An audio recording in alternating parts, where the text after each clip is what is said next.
to service my heating system. Yeah. And when they were leaving, I was wishing them, I hope they have a good, smooth rest of the day. And they said, oh, yeah, we're trying to finish some stuff up for today. Make sure, and then try to take care of some of tomorrow's things because it's going to be 20 below tomorrow. Oh, We're going to get called for some emergency repairs. Oh, wow. Oh my God. wow. And we're living on an ice rink. You are Anyway. down in North Carolina. Oh my God. Oh. It's so crazy. And you're getting more snow.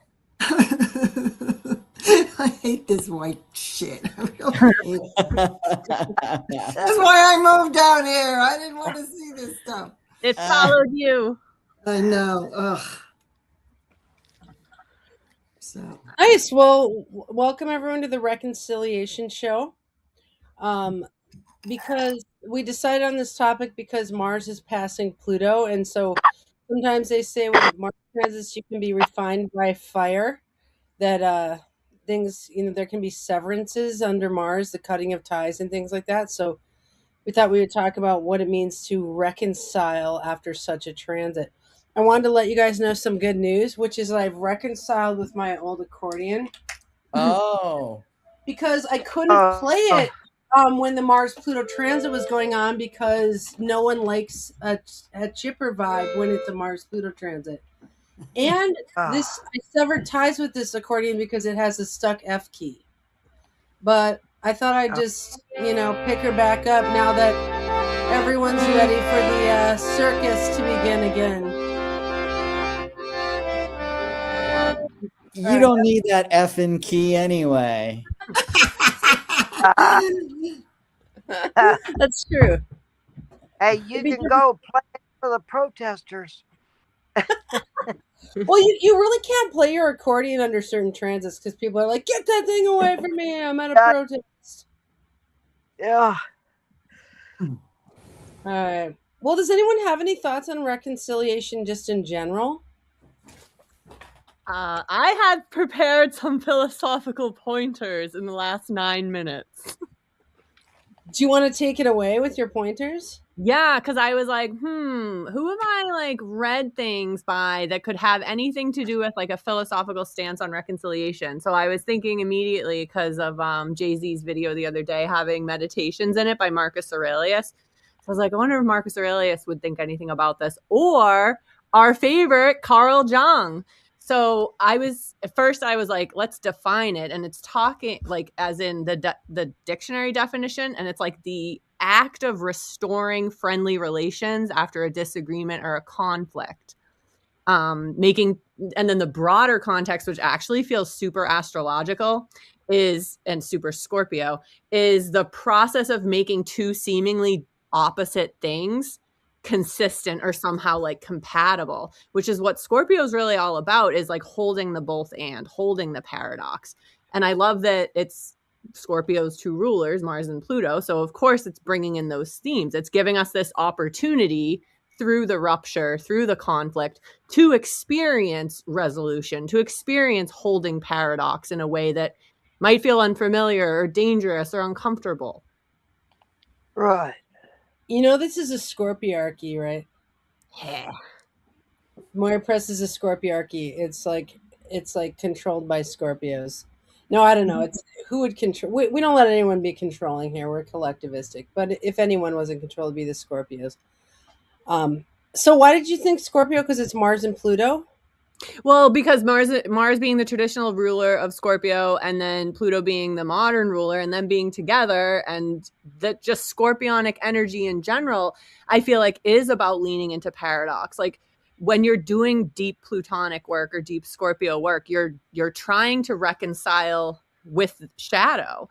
And it's not about eliminating shadow or being only love and light. It's about how do we bring these two seemingly different forces, the light as well as the shadow, together and blend them, kind of each one needs to relinquish its own ego sense of itself and enter some sort of relationship that's more sustainable. Kimber. I agree with Jenna, and I think what people think about with reconcile is like Libra, where it's like the love and light, or like we reconcile and we have to be together. And I think we can reconcile and not always stay friends, or like we can still go, like we can, it can just be peaceful. But it reminds me of this really cool game that I told Jenna about months ago that I played on the Nintendo called Spiritfarer. And it's the only video game that's made me cry. But it's like you are this Spiritfarer on a ship, and you pick up old like souls from your life and help them go through things until they're ready to like be dropped off at the Everdor, where they go and die for good. But there was this one person or animal, whatever, but that had an issue with their father. But it was like at the end they say like, you know, I don't know if I'm ready to forgive my dad, and I think that's okay. Or maybe I just don't care if that makes me a bad person. And it's like that to me still felt like reconciliation, even though it wasn't what we think of as like, oh, but you didn't have this closure. Like some people aren't safe to reconcile with, or it doesn't mean I want to still be in this partnership or relationship with them. Mm-hmm. May I say, sounds like a respect for each other's boundaries. Is that right? sense? Like respect. Yeah, I respect you and your journey. I wish you well, but it's no longer a part of my journey. Right. Yeah. Right. I know my sister-in-law, we don't always see eye to eye, but she called me and told me about a dream that she had of me and all this. And it was really good. So I could feel what you're saying. Yeah. JC, were you going to say something? Well, it's interesting, Jenna, when you were talking about reconciliation of like the light side and the dark side or the shadow side and stuff. What's been interesting to me in these Mars-Pluto days is I've seen a lot of combat that has been more triangular than two-sided, right? So I don't know who's heard of these theories of conflict where there's like the victim, the oppressor, and the savior, right? And that you need all three for this drama triangle. And when I'm thinking now about reconciliation, it's like, which sides of the triangles are reconciling? Because there's one kind of reconciliation, which is like the two who had battled.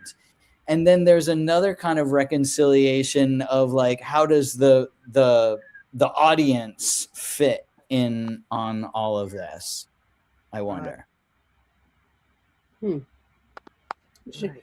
still stuck on the point that reconciling could mean that you acknowledge that your lives cannot coincide anymore, but you allow it to be a peaceful parallel walking. Like that is that a mind blower for anyone else? Like where I'm like, because I think there's this idea that when the transit's over, a transit is a transition. It's a transition of spirit. Like when Mars and Pluto come together, we transition on certain topics because of conflicts and things like that. And it's like after that transition, I don't necessarily want to be with the person I was with before the transit. Like, but if we can then walk together forward, both of us whole and healthy, that is probably one of the best things we can ask for. Right.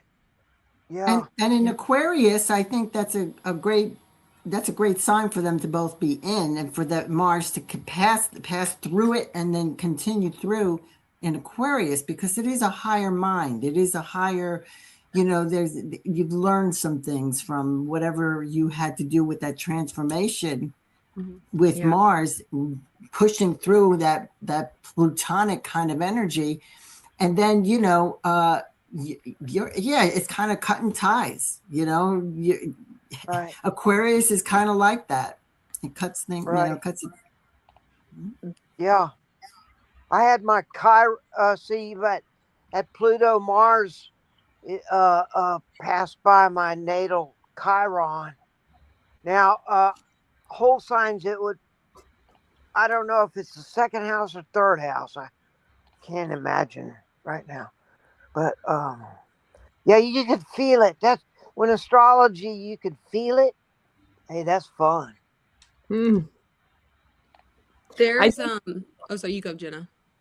All right, I'll be quick. I think the Aquarius, I like that you brought that up, Debbie, because I was really just focusing on the planets and then their rulership. But I think the fact that it's Aquarius that we're considering more so pushes us more in like the Stoic philosophy direction, because it makes reconciliation not really an interpersonal thing. It's more an internal thing in Stoicism. So it's like establishing your own authority, your own sovereignty by kind of deciding what the rupture meant or what that interaction meant, and sort of also simultaneously refusing to let it define your inner landscape, your inner order, being like resilient through that processing and reconciling it from within. Because I don't think that every rupture needs that outside. Just like Kimber was saying, we don't necessarily need to forgive in order to heal and move forward.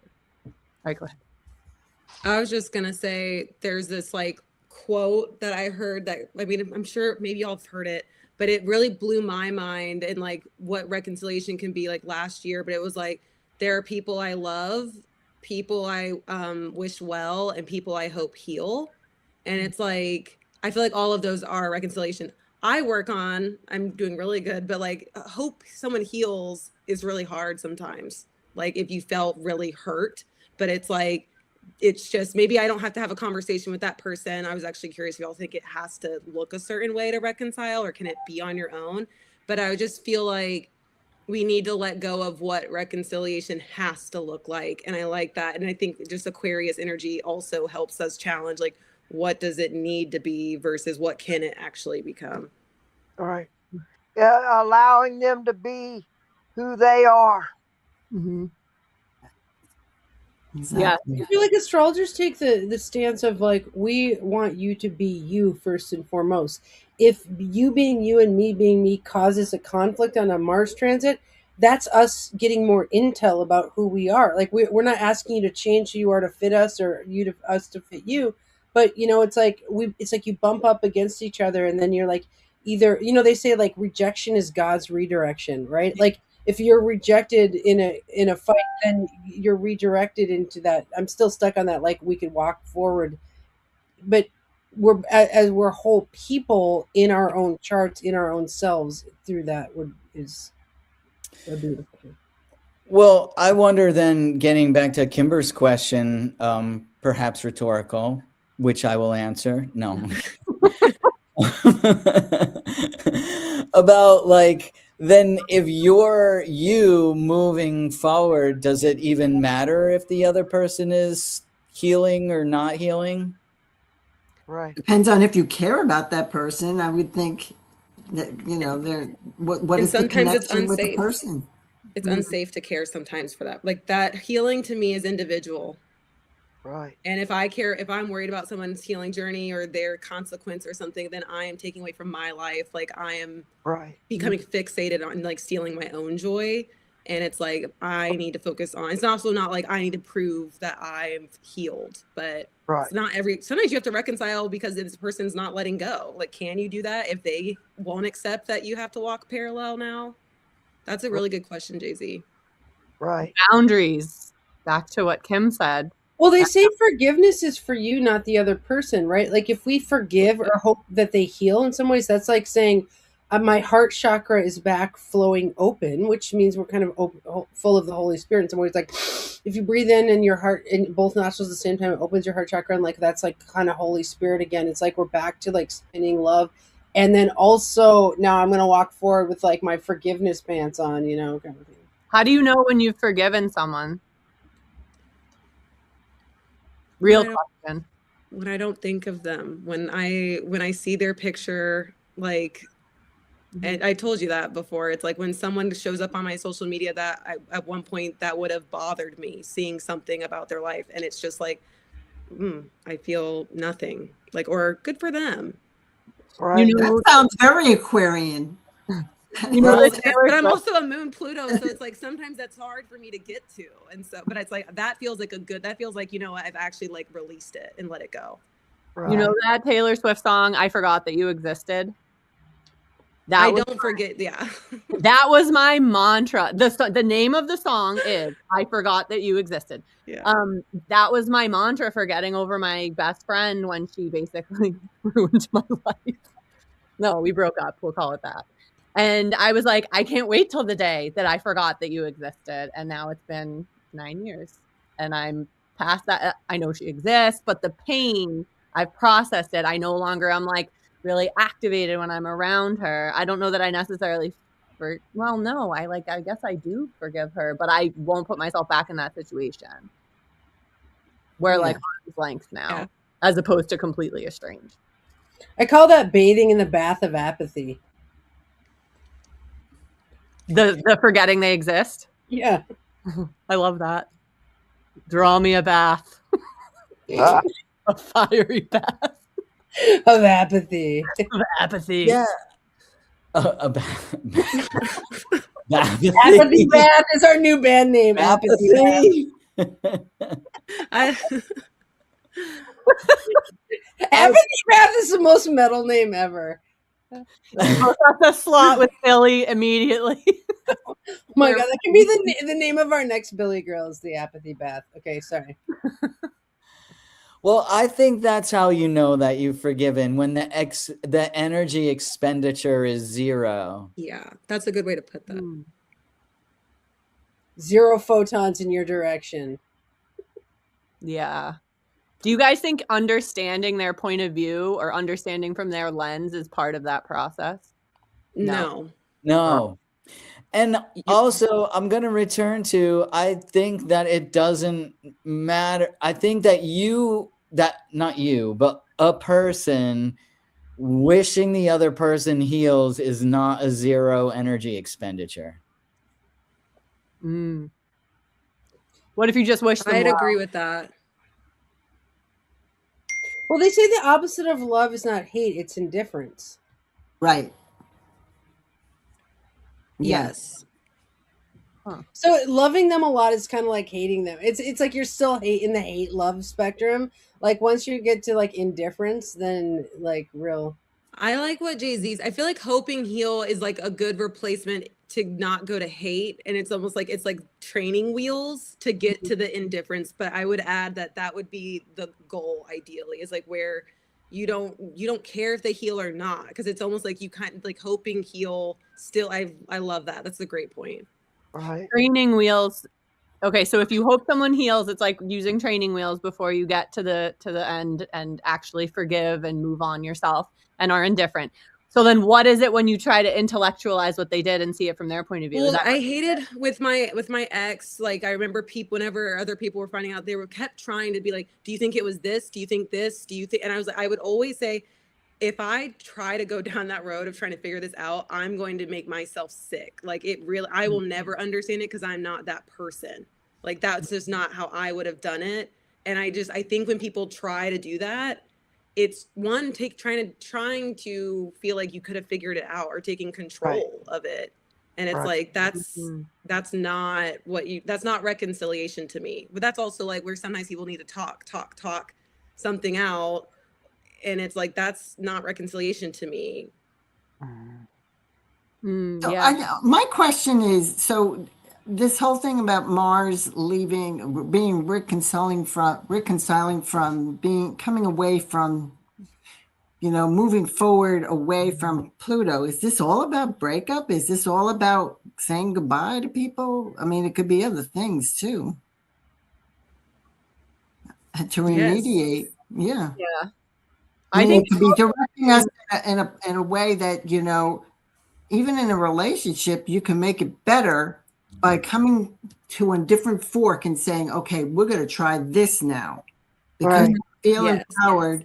I feel empowered. And I always think of the Mars as the director, And so if you feel this kind of Plutonian change within yourself, and it's like, okay, something has to change. But it doesn't necessarily mean goodbye. It could mean that there's going to be some changes going on.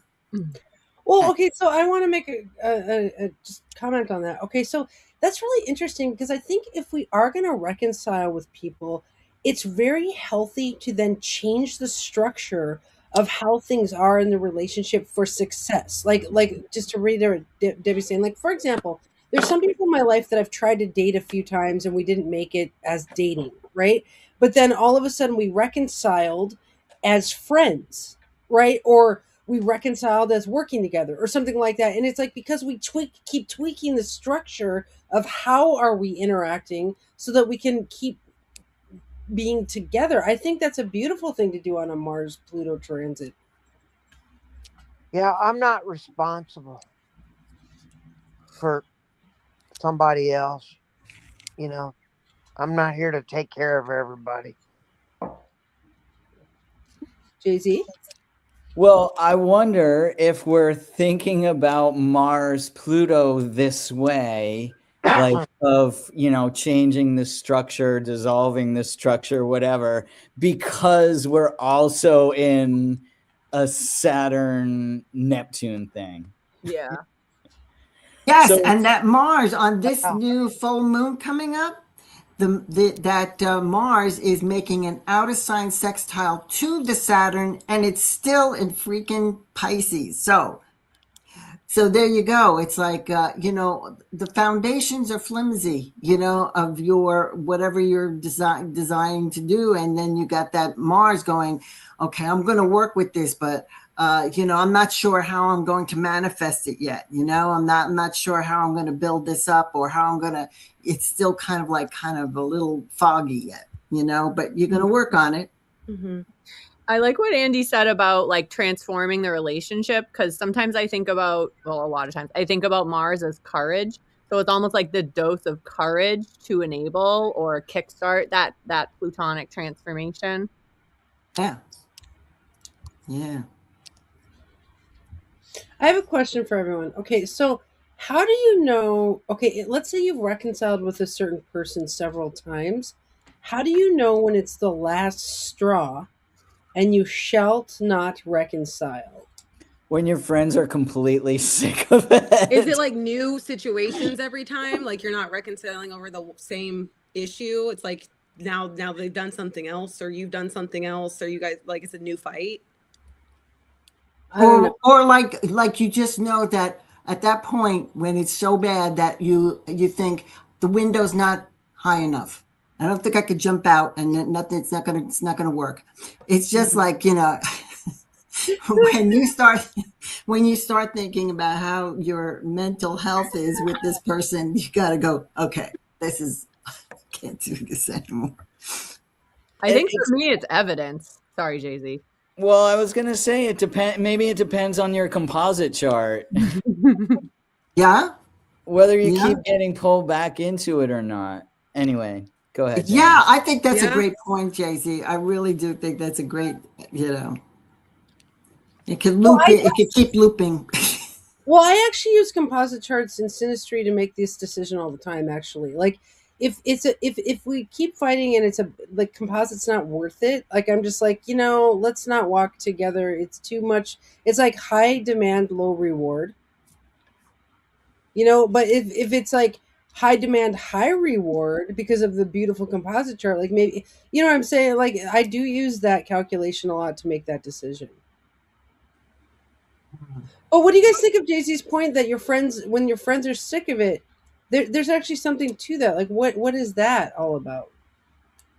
They're great friends. I think that they probably are giving you some advice, going like the things that like you can't see or that you don't see, because when you're in a really deep relationship or whatever with this person, it is you're in the art. You can't see it. You can't see it like other people can see it from a different perspective. And so, yeah, it's worth like saying, well, what do you mean? And get into a deep conversation about it. So you could see it maybe from a perspective what they see. I have a friend who started doing, because of her friends would give feedback, would stop sharing if they were having issues with a person because they knew, but that started becoming a sign as they got older. Like if I don't feel like, and I feel the same way, if I feel, you can tell when you keep having an issue with the person or you're trying to talk about it. And it's like, if I'm feeling like this is a pattern, or I don't feel very, like I know that they're going to roll their eyes when I say this, then that's a sign that I don't want to be in this. Cause that's like, it's kind of embarrassing. It's like, why I want to have more self-respect, and I want to be in things that bring me joy and are like add to my life. And at that point, you're not only draining your life, but you're draining other people around you. Mm-hmm. So it should be mutually. I don't think you should be in relationships just to get something from that person, but they should still be mutually rewarding experiences. And if your friends don't have, like, if they've never been in a relationship before, or if they've had like 5 different breakups with people, they may not be the best person to give you advice either.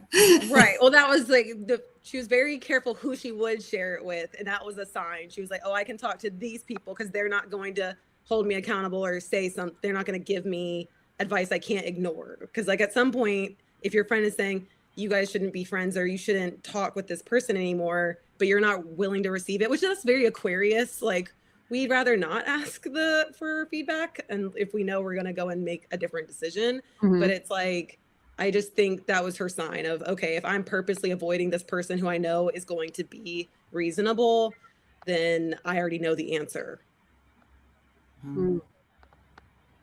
I don't have very many friends. You know, in other words, I have acquaintances like y'all and things like that, but I'm not involved with anybody. You know, the only person I'm involved with is my wife and the dogs. But I don't have very many. Why is that? Well, I'm naturally like that anyway. You know, it's in my chart. But I guess I've learned to see that I'm not here to tell anybody how to run their lives. That's that Pluto in the 9th house. You know, because I was raised, you know, in an evangelical church, and so it was all about witnessing and doing all, you know, and pushing yourself onto people. I don't push myself on people. I might talk, but I thought we were friends this whole time. well, you know, You guys need to reconcile. Yeah. Kidding? Well, I think I've reconciled with Andy many times, you know, because I don't see her point of view, but I said, "Oh, let her be herself," you know. I don't have to be everybody's babysitter. You know, I don't know if that makes any sense. But Well, we need like 10 babysitters, so you can only do your part anyway. Yeah. So what do you guys have a lot of friends. Everyone here has, Jenna, you have tons of friends. Debbie, all of us. So are your friends like a fluctuating thing, like some come and go, or do you kind of keep the same ones, or how does it look? Just think of it that way. I have friends that I've known my whole life, and I sometimes, you know, I may not hear from them for 2 months, but they're in my heart. And I'm in their heart. I feel it. I just know that we're like sisters. I just love them. You know, you know, I have fringe friends who are like on the outside fringe, and then I have people who are like they're just really close. You know, I just feel really close with them. I have a hard time. Oh, go ahead. No, I have my moon in Aquarius, so you know what? It's okay if I don't see them for a couple of months or whatever. It's fine, you know. And then we just get together, and it's like we just pick up where we left off. Not a big deal. I have a hard time carrying friends across chapters of my life, and I think it's because I change so much often and rapidly that people can be like, well, you used to be this person and now you're this person, or like you used to do this and now you value this and you're going in this direction.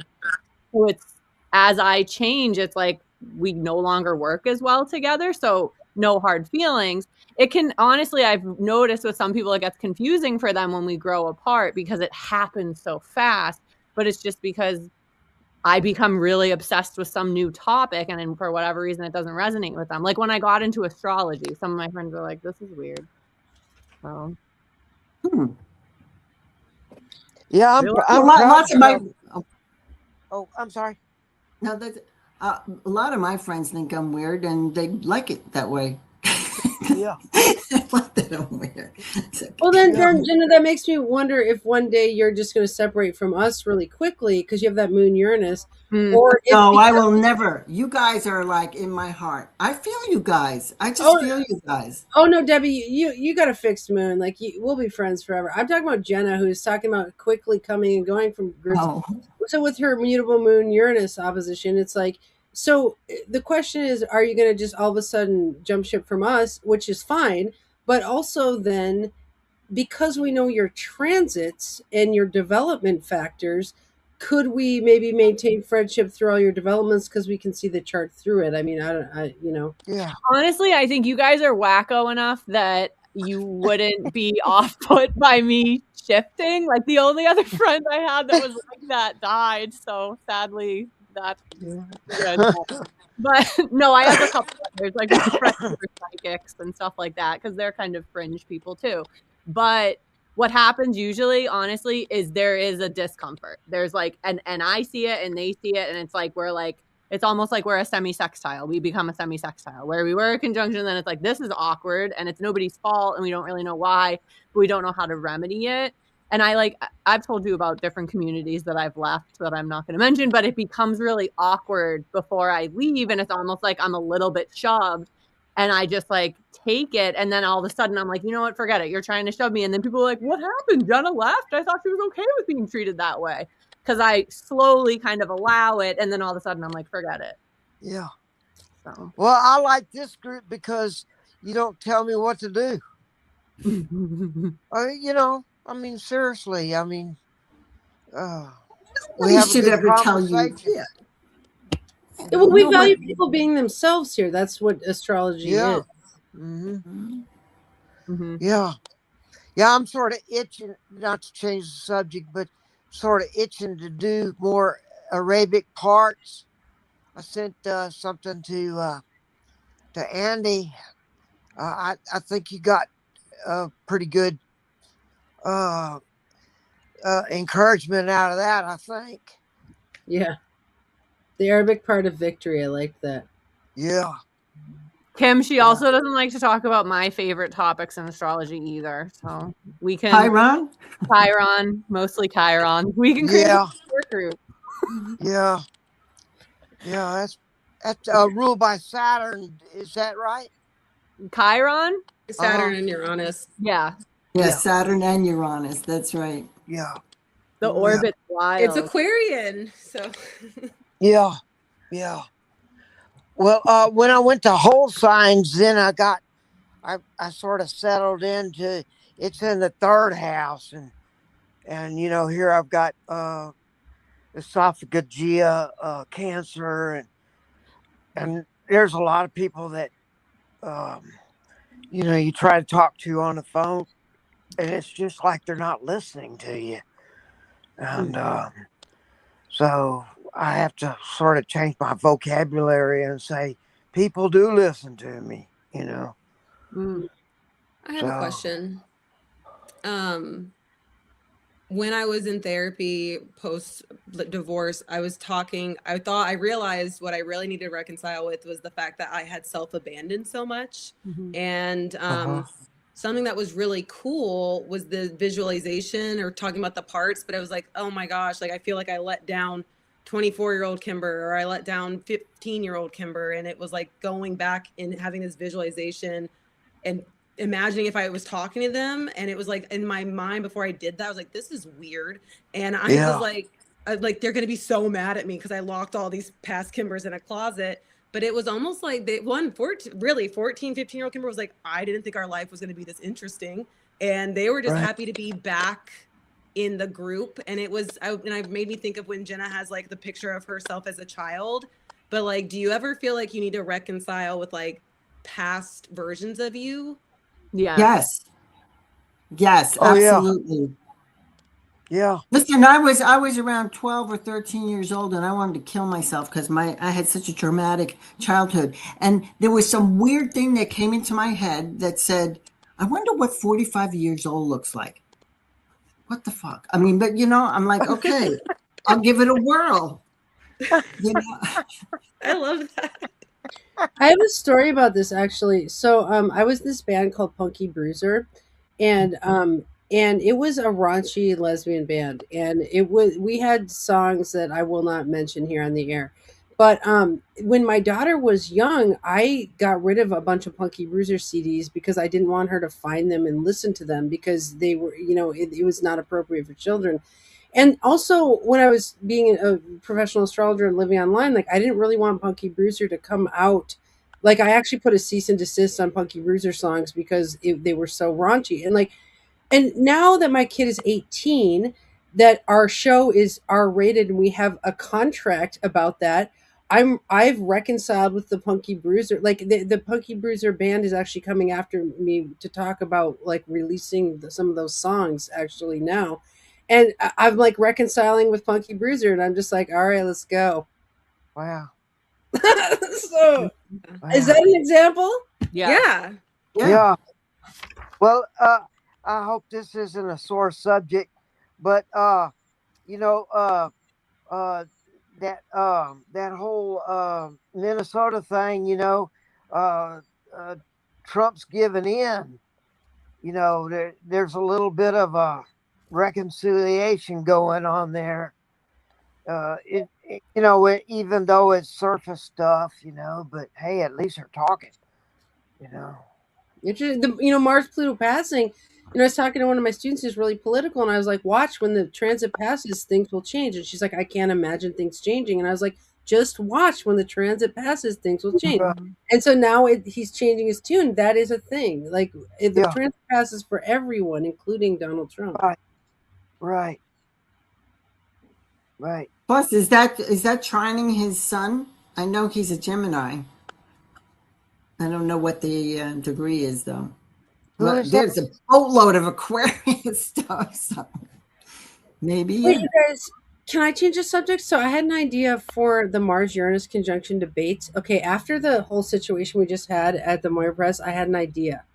What if we put people together in the room who have Marses opposed each other for the Mars-Uranus conjunction, or they have really bad composite charts, or they have like really like Mars Plutos in the composite, something like we like calculate the worst pairings and then put them together for a debate and see what happens. What was So is this going to be That like already happens every Monday. is this going to be like a Jerry Springer thing? I mean, Well, it's the Mars-Uranus Yeah. conjunction in Gemini, and we want to produce it. We want to get ready to hold an event, like a debate event. But I was like, that's not really juicy enough for the Mars-Uranus. Like, but what if we like calculated like anti-good composite? It's like when you arrange a marriage, but the opposite. You like arrange a fight. correct? Dude, I'm onto something. I'm onto something. Yeah, I like it. Weird.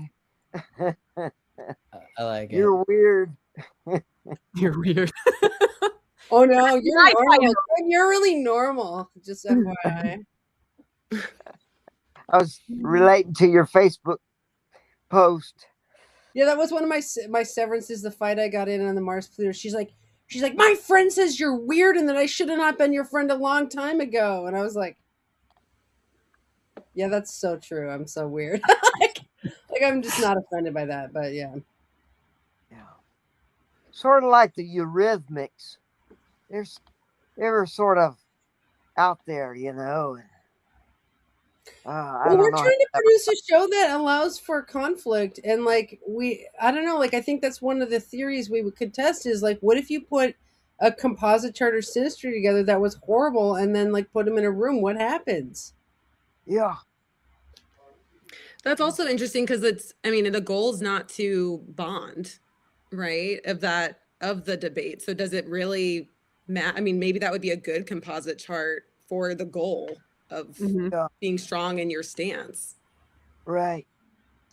Because I will say it's harder for me to let go or be parallel with people the more I care about them or like the closer they are to me. But it's like if I don't know you and you're weird, it's like I don't have to see you again, Yeah.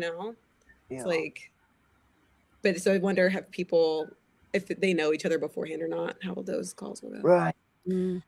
I think it would matter too about the strength of their Marses, right? So if you have people whose Marses are opposed and one's a really weak Mars and the other's a strong Mars, you'll get a dynamic where one seems like a dominant aggressor and the other seems the victim. Which Because is funny. they'll fight in different ways, right? One will fight by, being seen as the victim, and the other will fight as being seen as the aggressor. Yeah. Well, like Yeah. in Mars and Taurus can be really stubborn. Mars and what? Taurus. Oh yeah, I can. I've heard about this week. Debbie?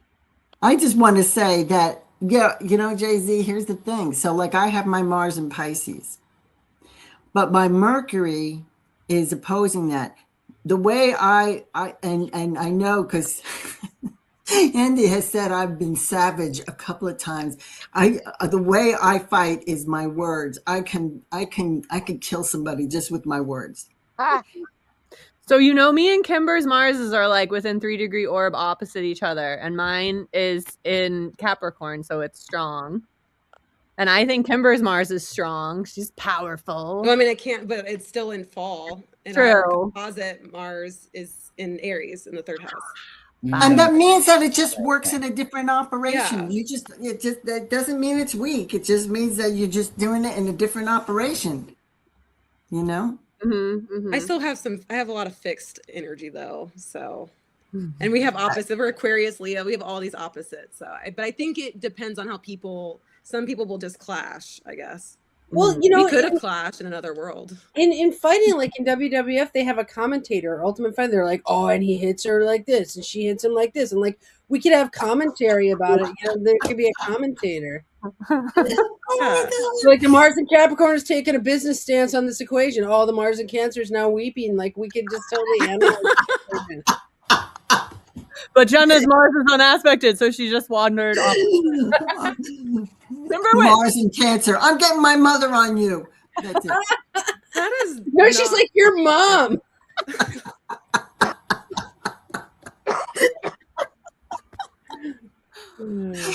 That's so funny. Well, I think Debbie makes a good point too. Like in a debate, it depends on the person's Gemini as well. I mean, Mercury as well. Yeah. Ooh. Yeah. Well, Charlie Kirk had a Mercury-Mars conjunction in Scorpio. Think about that for a second. Right. Well, I like the composite chart. My wife doesn't know that much about astrology. I mean, she hears what I say and everything, but I go by that composite chart with the transits, So I learn to keep my mouth shut or whatever, and, let her, her north node's in the 1st house, so I got to let her be herself, and make her confident, For a good husband, Kim. Yeah, well, I mean, he puts up with my sorry butt. It'd be kind of interesting to put really good composite charts together and like watch them try to fight and they can't even get into a fight. They're just like, like there's some people I can't even fight with. It just doesn't even work. Right. Hey, let me ask you something, Andy. I never did understand. What's this marriage thing? What was that all about? Well, I'm getting married on February 21st. Like the normal me is getting married on February 21st, but like I'm like to Shane, but because I'm polyamorous and have chosen monogamy in my old age, my clown is getting married to like 50 things. Yeah. So Shane, huh? Yeah, I'm marrying Shane in real life. Yeah. Good choice. He's such a great guy. He is. But I do have a few work husbands. Like Jay-Z and I are work husband and work wife, and Billy and I are work husband and work wife. And that's a composite chart. Like Billy and I have a marriage composite chart. We have a sun sextile moon, and like Jay-Z and I just I don't know, like so I think I am married to Billy and Jay-Z, but in the work sense of things. Right. Yeah, and she's getting married to Shane on my birthday. Oh, that's your birthday? Oh my goodness. When? Oh wow. Wow. When's your birthday? February 21st. Oh, really? Yes. Are you having a cake at the wedding for yourself? Of course. No, Oh, for you Susie. one. Oh, for me. No. I'm considering the whole thing a big party for me. You're like, you spelled my name wrong. I'm not Andy loves Shane. Exactly. We should work it into the ceremony. Something about your birthday. On this of holiest of days. or something. Yes. Do you guys want to talk at all about reconciliation anymore? We have 14 minutes on that topic. Anyone? We don't have to. We could also roll dice or whatever you guys want to do. Does anyone else have anything on reconciliation? No. All right. I'll let the episode go. I won't be controlling. Look at you surrendering. Pluto is impressed. Is it dice time? Did everyone have a chance to formulate a question? I do have a question. Do. All right. Well, I we're might rolling. not. Let me think about it.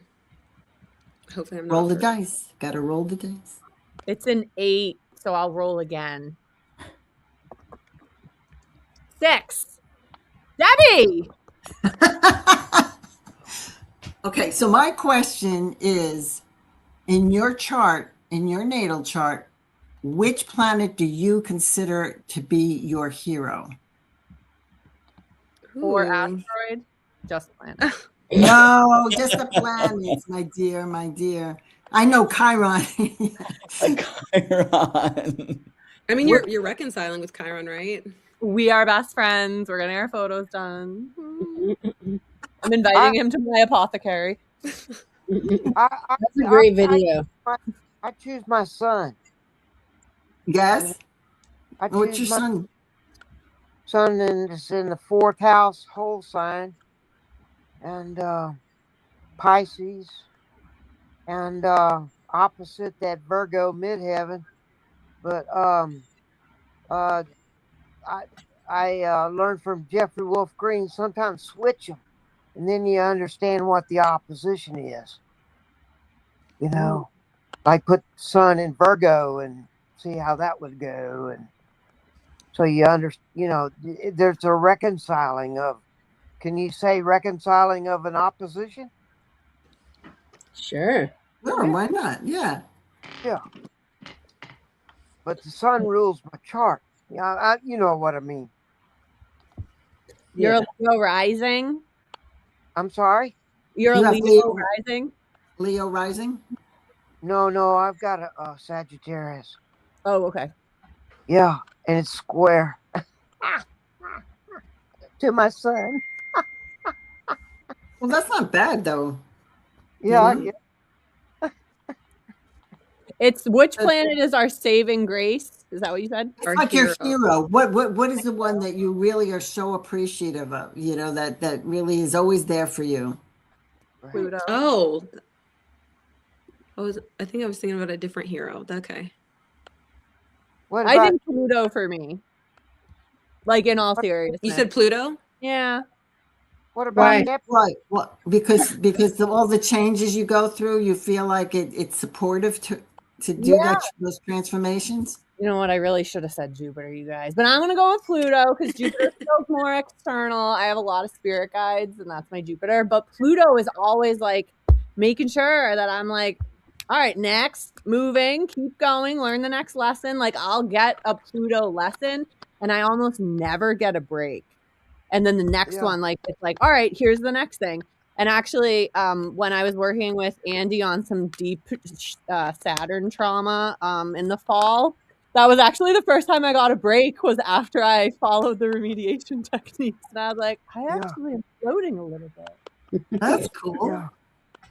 So if you guys want to float, see Andy. Yeah, that Pluto book, Jeffrey Wolf Green says Mars is conscious where Pluto is unconscious. That makes sense. Mm-hmm. Yeah. That makes sense. Yeah. Kimber. Oh, go ahead. I'd say my Jupiter, my 12th house, Libra Jupiter, it's retrograde. But there are definitely times in my life where I did not want to be here anymore, and I feel like my Jupiter trines my sun, but I have like the moon Pluto, and I just feel like there was always just a feeling of hope, or like just wait another day, or like wait till life feels like a little bit warmer. You and I have a lot in common. That's We my hero, do. too. I know. Yes. I have my thought Jupiter in the I 12th messaged house. Jenna when I Yes. first met you. I was like, "Who's this Debbie person?" Like, I feel like we have something in common. Yeah, that Right. Jupiter is my Yeah. hero. That's But for yeah, sure. I would say like it's helped me have some sort of hope in like some, even when I couldn't feel it, like when I felt like it's the worst case Yeah. scenario. Yeah. And like, yeah. It's like a blanket. And like even when I wasn't, I feel like random like phenomena, like, or people would just call me at like the right time. Like, I don't know, I can't explain it, but it's like when I wasn't doing well, there would be something outside of my control that would happen to Right. protect me. Right. Yeah, I went Great. through that stage where, you know, I just was exhausted. And I didn't care about going on no more. But then something changed. Could have been a You trend. reconciled with life. Yeah. Yeah. Yeah. Yeah. I got divorced. That helped me. Yeah, it's called they use the word exhausted. Mhm. You know, you don't want to kill yourself, you're just exhausted. You know. I think I wanted to kill myself because I was exhausted. Like I was just, Yeah. it wasn't about dying. It was like, I just can't live. Right. I can't feel like this Right. anymore. Right. Yeah. Yeah. Yeah. I get that. Yeah, I save all my, Jay-Z. yeah, I I'm save sorry. all my sleeping pills. You know. So Oh, That was do a a nervous. Maryland row. we're Well, all mandatory reporters, so watch out. No, I don't do non-consensual active rescue. I will stand guard and allow you to make your own decisions. Okay, well, I can't. I'm Come literally. to Yeah. Oregon, we can assist you. No, Move to Canada. We'll practically shove you in. Right. Well, that I really believe astrology's faded. I really do. And the more we A understand it, whole nother topic, right? yeah. Yeah. Well, so I would answer actually also Jupiter, but from a completely different perspective. Ooh. Because my Jupiter is square my ascendant, and I would have chosen my ascendant if it was a planet. But I come from a place of like boundless optimism always. I have never felt unoptimistic. I've never felt like depressed and suicidal. I have never felt anything like there was just like another opportunity right around the corner. And like Jenna, I have changed myself many, many, many times. Mhm. And also like, yeah, I have no qualms just like moving forward happily and joyfully. Oh, that's great. So, I love and maybe also, you know, Jupiter's in Cancer in my 4th house. So, and with also my moon there too. So I've always felt like supported in my own emotions by myself. Yeah, it's Safe your in my baseline. heart. It's your floor of the No, I chart. love that. I think I Yeah. had to lose some stuff to get to that. I feel like Jupiter's strong now, but I love that. Me too. Yeah. Andy. I think I'm going to choose my Pisces moon square Neptune. In the Pisces moon in the 10th house, it's in the 10th house. It shows itself publicly a lot. It's very circusy and makes everything look magical. And like, if I didn't have that magical element to my personality, I think life would be less magical.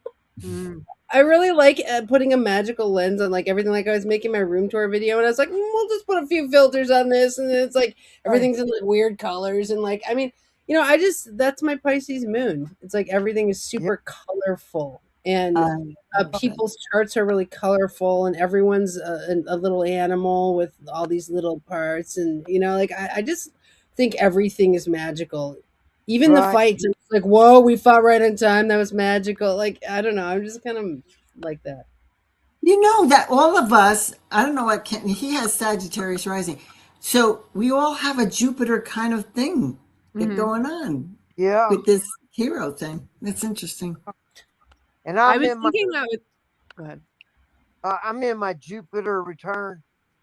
I was thinking about that with your growth on your neck, because Jupiter makes things grow, and it's in Cancer, which is like this area of the body. I was Right. thinking about your Jupiter return. Right. Oh yeah. I was thinking And about when Kimber said that her saving, like that Jupiter being the saving or like happiness or however you framed it, Debbie. I can't think of it. Saving grace is what I'm using. But it being yours is in Libra, Kimber. So it's like the Libra, right? Yeah. Yes. The Libra, you were like, someone will call me or someone will reach out, and it's like very relational. And mine is in the 12th house too, but it's in Pisces. So there's like some spiritual download, or Poseidon steps in. Like there's external where I'm like, I know I have somebody looking out for me, but it's not a human somebody. Yeah. An angel will call you up and talk to you. They will. They got my number. Or I'll just have a dream. That's one thing I like about Andy. When you said something about the moon, you make everybody feel like their opinion or their suggestions or you love to hear what other people want to let other people talk. And that's really a good quality. Thank you. It's surprising how far you can go in life by listening. Yeah. Yeah, that's so true. The other side of Gemini. Yeah. The shadow side. No. Billy JC. All right, we got 3 minutes. Anyone want to hear some accordion music? Yes. Someone want me to open my from Andy while Andy plays accordion music? Okay, let's do an unboxing. Yeah, do it. A mime unboxing. Ready? Okay. We're gonna play this music to bring out the energy, or to move out of the energies.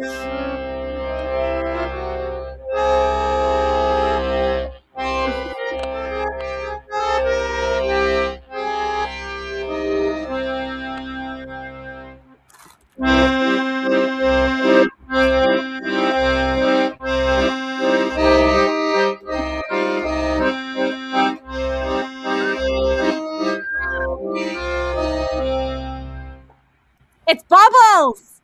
Yeah. Stars. Bubbles. Star bubbles. Will they are be they the shape of stars? stars? Yes.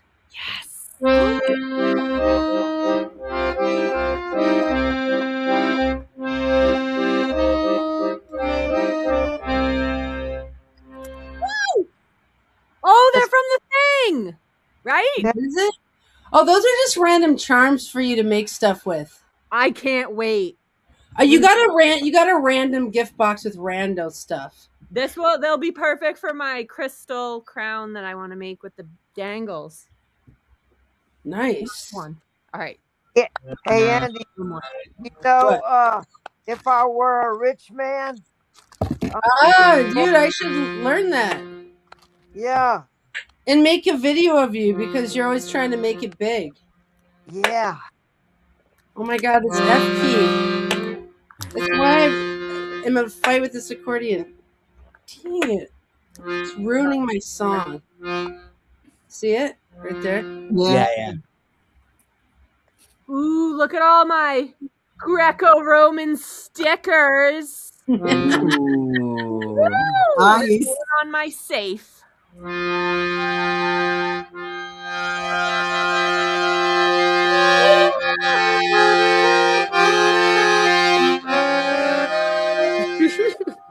Andy, you taped these so well.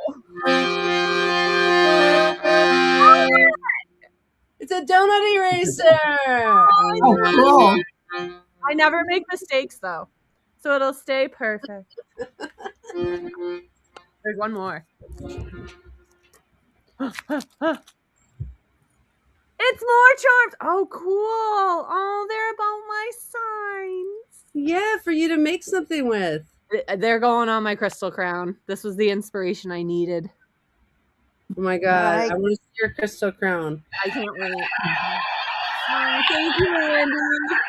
You're welcome. It's just it's a rando box. I love it. I can't wait to send you yours. It's very thoughtful. No, I'm just kidding. All right, I can't wait. All right. Oh man, we went 1 minute past, you guys. Oh, okay. So good to see everyone. We will see you tomorrow. Oh my god, skulls abound. Reconcile. Oh my god, hi Lisa. Make sure you Hi, reconcile Lisa. with everyone you fought with Yeah. over the transit. All right, bye everyone. Bye. Bye.